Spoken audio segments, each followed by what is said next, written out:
Serial जिंदगी मेरे घराना के आज के एपिसोड में हम देखेंगे कि अमृता डॉली की शादी में नहीं जाती और करण को याद करके रोती रहती है। लेकिन तभी कबीर आ जाता है। कबीर अमृता से कहता है कि ये क्या भाभी, आप यहाँ पर अकेली क्यों बैठी हुई है? सबको आप कहती हैं कि ज़िंदगी में आगे बढ़ना चाहिए, खुश रहना चाहिए, और खुद अकेले बैठ के रो रही है, बिल्कुल ठीक नहीं है। कबीर अमृता से कहता है मेरी डॉली की शादी हो रही है, वो हमेशा के लिए मुझे छोड़ के जा रही है। कोई तो चाहिए जिसके कंधे पे से रख के मैं रहूं, और भाभी आपसे बेहतर कोई नहीं, मैं तो आपको लेकर ही जाऊंगा। अमृता कहती है चल तू इतना कह रहा है तो मैं तेरे साथ जाने के लिए तैयार हूँ। कबीर अमृता को भी अपने साथ शादी में ले जाता है। इधर डॉली की शादी में दादाजी फुल मस्ती में हैं। वो बारात के साथ डांस करना शुरू कर देते हैं। दादाजी को देख के सब कहते हैं कि ये क्या हुआ, दादाजी उस तरफ कैसे चले गए। अमृता के ससुर जाते हैं और दादाजी को लेकर आते हैं। दादाजी फुल मस्ती में है, वो एक एक पे स्प्रे करते रहते हैं, यहाँ तक कि वो खाने पीने की चीज़ों में भी सैनिटाइजर डालते रहते। दादी कहती हैं कि इन्हें बुलाओ, ये तो लगता है बारातियों को परेशान करने के लिए आए हैं।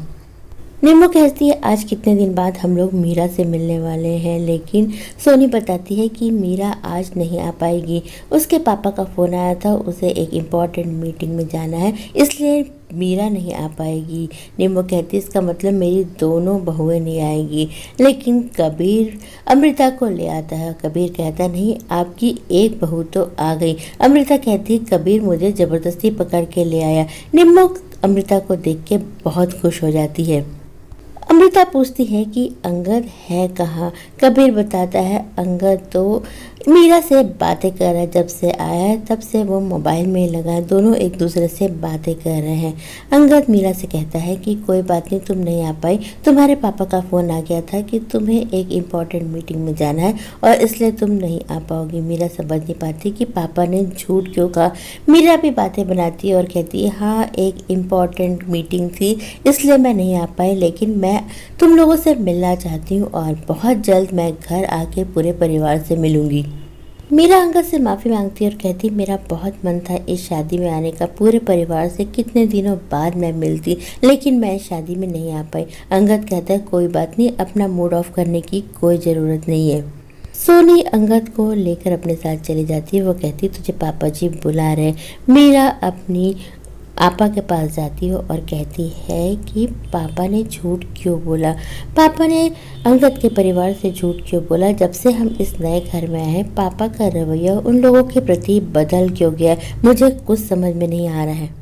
इधर डॉली की शादी हो जाती है, उसकी विदाई होती रहती है, लेकिन कबीर तो अपनी मस्ती में रहता है। वो डॉली को परेशान करता रहता है। डॉली से कहता है अगर कोई दिक्कत हो तो मुझे कभी भी कॉल कर देना। डॉली के पापा कबीर को देख के घबरा जाते हैं। वो जल्दी जल्दी डॉली को कार में बैठाते हैं और उसे विदा करते हैं।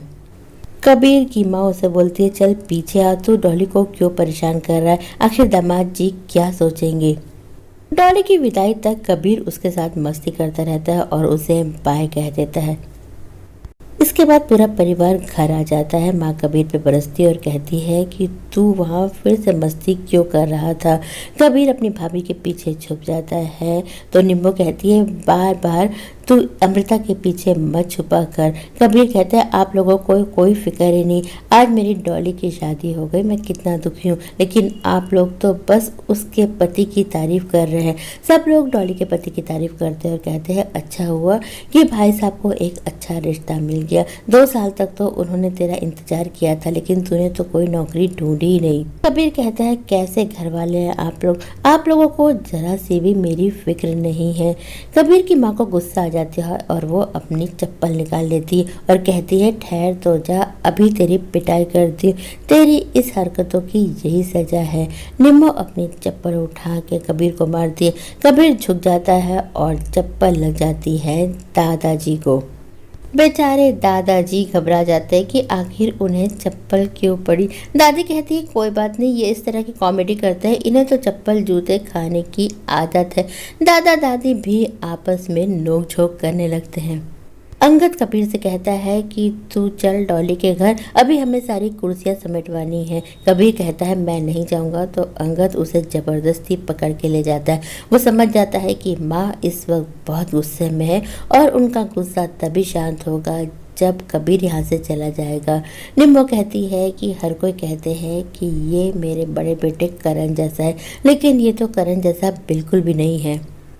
तभी वहाँ पे पड़ोसी आ जाते हैं। ये वही पड़ोसी है जिसने करण से कहा था कि तुम पूरे मोहल्ले में कोविड फैला दोगे, इसलिए जल्द से जल्द यहाँ चले जाओ। बेचारा करण उनकी वजह से अपने परिवार से बातें तक नहीं कर पाता और उसे जल्दी जाना पड़ जाता है। ये पड़ोसी कहता है कि आज मेरा बेटा बीमार है और उसे डॉक्टर की ज़रूरत है, प्लीज़ आप लोग हॉस्पिटल में फ़ोन कर दीजिए ताकि उसको हॉस्पिटल में अच्छे से अटेंड करा जाए। ये सुन के निम्मो को गुस्सा आ जाता है और कहती है आज आप लोग आए हैं, लेकिन उस दिन आप लोगों ने हमें अपने बेटे के साथ 2 लम्हे तक गुजारने नहीं दिए थे। पड़ोसी कहते हैं भाभी जी माफ़ कर दीजिए, उसके लिए मैं बहुत शर्मिंदा हूँ। दरअसल बीमारी इस तरह से फैली थी कि मैं डर गया था। वो कहता है प्लीज़ हमारी मदद कर दीजिए, शायद आप लोगों के कुछ कॉन्टैक्ट्स हो, आखिर आपका बेटा उसी हॉस्पिटल में काम करता था। अमृता कहती है ठीक है, आप लोग हॉस्पिटल पहुँचिए, पापा जी हॉस्पिटल में फ़ोन कर देंगे, हमसे जो बन पड़ेगा करेंगे। पड़ोसी वहाँ से चले जाते हैं। अमृता अपनी सास को समझाती है और कहती है कि आपका बेटा डॉक्टर था, वो लोगों की सेवा करना चाहता था और हमें भी लोगों की मदद करनी चाहिए, तभी करण को खुशी मिलेगी। अमृता कहती है करण हमेशा मोहल्ले की लोगों की बढ़ चढ़ के मदद करता था, किसी को भी हॉस्पिटल में लाइन लगाने की ज़रूरत नहीं पड़ती थी।